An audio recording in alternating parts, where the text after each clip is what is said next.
कोलकाता में जो हुआ उसके बारे में हम आगे बात करेंगे, लेकिन क्या आपने एक बात नोट करी, जब किसी बीजेपी रूल स्टेट में ऐसा होता है तो ध्रुव भैया 30-30 मिनट की वीडियो डाल देते हैं। वहीं अगर ये सब कुछ किसी नॉन बीजेपी स्टेट में हो रहा है तो उनकी सिर्फ एक वीडियो आती है, वो भी इतनी खास नहीं होती। इस टाइम पर ध्रुव और अपोजिशन के रिप्लाई उसी तरह आ रहे हैं जिस टाइम पर बीजेपी स्टेट में ऐसा होने पर बीजेपी वालों के आते हैं, यानी कि इन दोनों में से कोई सा भी दूध का धुला हुआ नहीं है। और यही चीज बहुत दिनों से चलती आ रही है। आखिर लोगों ने इन्हें ठेका क्यों दे दिया? कोई जजेस थोड़ी है कि ये जो बोलेंगे वही सच होगा। आप खुद अपने 10 मिनट निकाल कर देखिए और फेक चेक करिए, आपको खुद समझ आ जाएगा क्या सही है और क्या गलत है। ये लोग और कुछ नहीं है, सिर्फ अपना देखते हैं। इनके अकाउंट में जब पैसे आते हैं तभी वीडियो बनती है, वरना नहीं बनती। इन्हें कुछ फर्क नहीं पड़ता। ये लोग सिर्फ पार्टी पपेट्स हैं। वीडियो के कमेंट्स में इनकी जनता लड़ती रहती है, लेकिन ये लोग अपने घर पे आराम से सो रहे होते हैं। हम लोग जब तक इनकी बात करते हैं तब तक तो इनकी नेक्स्ट वीडियो की स्क्रिप्ट रेडी होती है। इनकी हर एक चीज स्क्रिप्टेड होती है। कब कौन सा ट्वीट करना है, कौन सा ट्वीट डिलीट करना है, हर एक चीज, किसको सही दिखाना है, किसको गलत दिखाना है। और मैक्सिमम चीजें सोशल मीडिया पर या तो फेक होती है या फिर स्क्रिप्टेड। जैसे आजकल एक न्यूज और वायरल हो रही है कि इस लड़की ने अपनी बहन के से बदला लेने के लिए उसका सर काटकर पुलिस स्टेशन ले गया, लेकिन ये एक फेक न्यूज है। बहुत सारे लोग इसके ऊपर यकीन कर रहे हैं, लेकिन इसका इससे कोई लेना देना नहीं है। आपको लगता है कि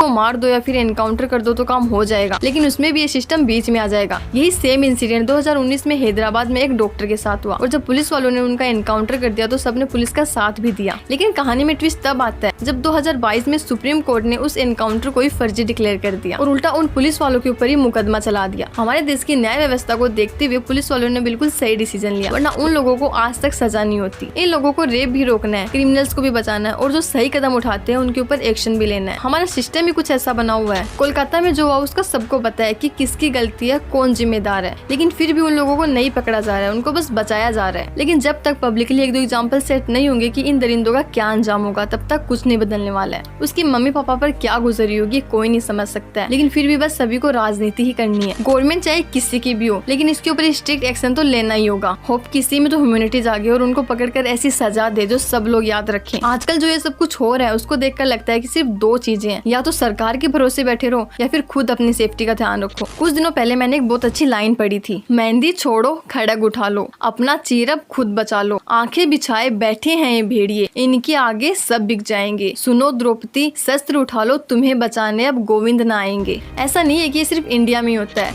ये कहीं भी हो सकता है, किसी भी कंट्री में, यहाँ तक कि यूएसए भी इस रैंक में हमसे बहुत आगे है। जो भी लड़कियां ये वीडियो देख रही हैं, आप सभी से रिक्वेस्ट है कि बेसिक सेल्फ डिफेंस की टेक्निक्स तो आप सभी को सीखनी ही चाहिए। खुद की सेफ्टी खुद के हाथ में है, इसलिए पेपर स्प्रे और अपना मोबाइल फोन हमेशा अपने पास रखो, क्योंकि यहाँ पे कुछ भी हो सकता है। और heads of for the medical community जो सब एक साथ आए और इस मुद्दे को पूरे देश तक पहुँचाया। We everyone should learn for them. Dwapar में तो युद्ध हुआ था द्रौपदी के सम्मान में, कलयुग ने कसर न छोड़ी नारी के अपमान में, फबतियां कसते हर पल डसते, नजरों से जो चीर हर लेते, ऐसे दानव अब इस जग में बसते, जिस माँ की कोख से जन्म लिया उस माँ के नाम पर गाली देते, अगर हार गई कोई कन्या तो खुश होकर ताली देते, कभी दिल्ली कभी कोलकाता, निर्भया को तो यहाँ सिर्फ भय है सताता, याद करो अरे भूल गए क्या, त्रेता से लेकर द्वापर तक जब जब नारी का अपमान हुआ वो भीषण युद्ध अपार हुआ, कलयुग में तो बस जलती मोमबत्ती की लो धीमी है और कोने में बैठी नारी सहमी सहमी है, हे रघुनंदन हे माधव अब तो तुम अवतार धरो, कलयुग में अब दानव आ बैठे हैं तुम इनका संहार करो।